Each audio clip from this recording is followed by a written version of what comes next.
नमस्कार दोस्तों, headlines news में आपका एक बार फिर से स्वागत है। तो दोस्तों, दिन भर की ताज़ा खबरों के लिए वीडियो को लाइक और चैनल को सब्सक्राइब जरूर कर लें।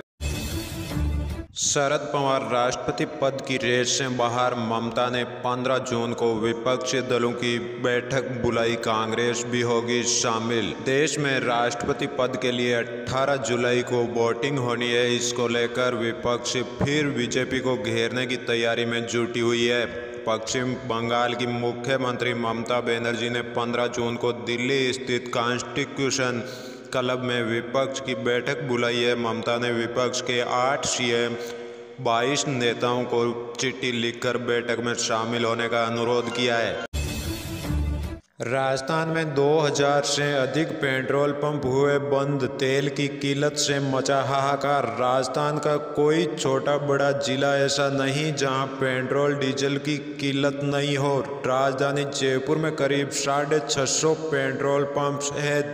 इसमें से 100 से ज़्यादा पर पेट्रोल। और चीन ने भारतीयों पर लगा कोविड वीज़ा बैन हटाने से 2 साल बाद फिर से चीन जाने की अनुमति। चीन ने अलग अलग चीनी शहरों में काम करने वाले भारतीय पेशेवरों और उनके परिवारों को फिर से वीज़ा देने का ऐलान किया है। ये सभी लोग चीन के कोविड वीज़ा प्रतिबंध की वजह से 2 साल से चीन नहीं जा पा रहे थे।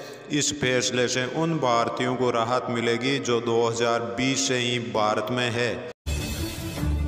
राष्ट्रपति चुनाव आम राय बनाने की कोशिश में जुटी भाजपा, सोनिया और पवार से मिलने घर जाएंगे राजनाथ सिंह। राष्ट्रपति चुनाव के लिए सर्वमत उम्मीदवार तय करने के लिए कोशिश में रक्षा मंत्री राजनाथ सिंह विभिन्न राजनीतिक दल के नेताओं से उनके घर जाकर मुलाकात करेंगे।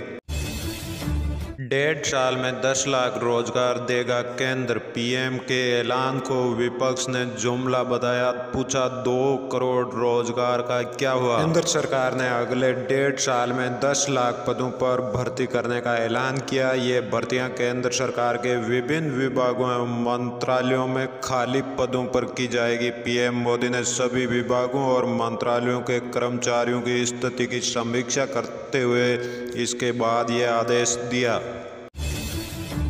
देश के इन राज्यों में होगी जोरदार बारिश। आईएमडी ने अपने बुलेटिन में यह भी बताया कि ताज़ा पश्चिमी विक्षोभ के प्रभाव से जम्मू कश्मीर, लद्दाख, गिलगित बाल्टिस्तान और मुजफ्फराबाद में गरज के साथ अच्छी बारिश होने की भी संभावना है।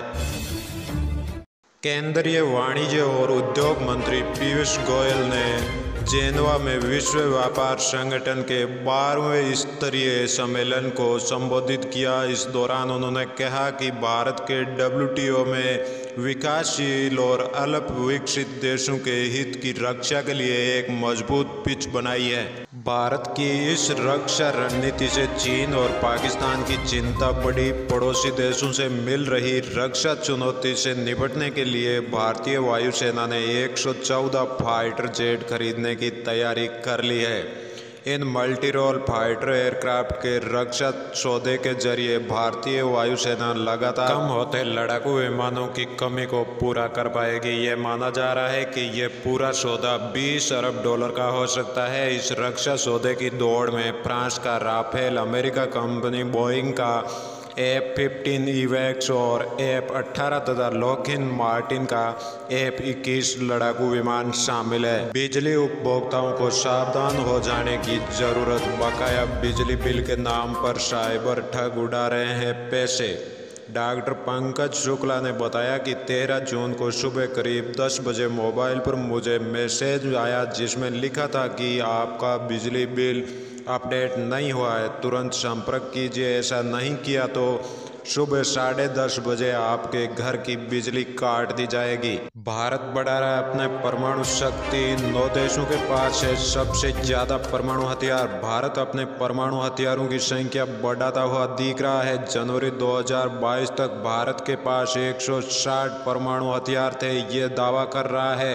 स्टॉकहोम की डिफेंस थिंक टैंक संस्था। राजस्थान के कई जिलों में मौसम विभाग ने दी भारी बारिश की चेतावनी। 60 किलोमीटर प्रति घंटे की रफ्तार से चलेगी तेज हवाएं। जैसलमेर, बाड़मेर, जोधपुर, टोंक, हनुमानगढ़, सिरोही, जालौर, उदयपुर, डूंगरपुर, कोटा, बारां, झुंझुनू, चूरू, बीकानेर, झालावाड़, अजमेर और आसपास के क्षेत्रों में मौसम बदलेगा। रूस और यूक्रेन के बीच जंग नए दौर में पहुंच गई। अब यूक्रेन के पूर्वी हिस्से में रूसी सेना तेजी से आगे बढ़ रही है और इसको लेकर यूक्रेन के राष्ट्रपति ज़ेलेंस्की साफ तौर से खफा नजर आ रहे हैं। पुतिन की फौज ही आगे नजर आ रही है। यूक्रेन की फौज के पास हथियार और दूसरे सामान की कमी होती जा रही है। ज़ेलेंस्की ने मदद के लिए यूरोपीय देशों से लगाई गुहार। रूस यूक्रेन जंग के बीच यूक्रेन के पास लड़ने के लिए नहीं बचे हथियार।